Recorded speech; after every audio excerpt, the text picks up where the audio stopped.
Thank the chairman. The 299-page Democratic majority report mentions the Intelligence Community Inspector General Michael Atkinson on pages 26, 33, 138, 140, and 143. Mr. Goldman, you were present for the October 4, 2019 transcribed interview of the Inspector General Michael Atkinson, correct? Yes. On pages 53 to 73 of that transcribed interview, the Inspector General's testimony confirms the following: that the whistleblower made statements to the Inspector General under penalty of perjury that were not true and correct, that the whistleblower first made statements in writing under penalty of perjury that were not true and correct. The whistleblower then made statements under penalty of perjury that were not true and correct in his or her verbal responses to the Inspector General's investigative team.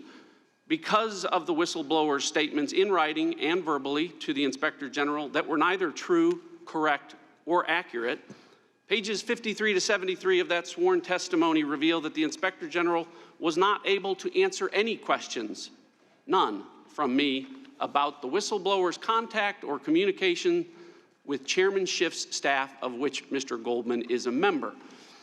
Mr. Castor, do you remember anywhere in this 299-page report that makes reference to the fact that when the whistleblower started this inquiry, he or she did so by making statements under penalty of perjury that were neither true or correct in writing, and then did so again verbally? I don't remember that. After the Inspector General testified on October 4th, and after media reports revealed that the whistleblower and Chairman Schiff did not disclose their prior contacts or communications with one another, the whistleblower contacted the Inspector General to explain why he or she made statements under penalty of perjury in writing and verbally that were not true, correct, and accurate.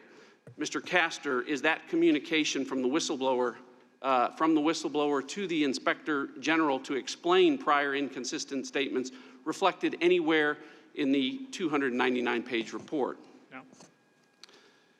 On October 2nd, Chairman Schiff's spokesman, Patrick Boland, acknowledged publicly that the outlines of the whistleblower's accusations against the president had been disclosed to the House intelligence staff and shared with Chairman Schiff. Mr. Castor, is that disclosure and Mr. Boland's admission of that disclosure anywhere in this report? I don't remember seeing it. It's not. I think all members of Congress should be held accountable during this impeachment process. And to that end, if I have made any false statements about the whistleblower or the Inspector General's testimony today, then I should be held accountable. The way to do that would be to release the Inspector General's testimony, or even just pages 53 to 73. I would add that there's nothing in those pages that would in any way identify or place at risk the whistleblower's identity, nor would it reveal any information that in any way relates to, much less jeopardizes, national security. Look, maybe there's a believable explanation for why the whistleblower made statements that weren't true or accurate about his contact or her contact with Chairman Schiff in writing and then again verbally. Maybe there's a good explanation for why the words Congress or congressional committee was confusing or not clear to the whistleblower. Maybe there's a good explanation for why the whistleblower also misled the Inspector General in writing on August 12th by stating, "I reserve the option to exercise my legal right to contact the committees directly," when the whistleblower had in fact already contacted Chairman Schiff's committee 2 weeks before he or she wrote that.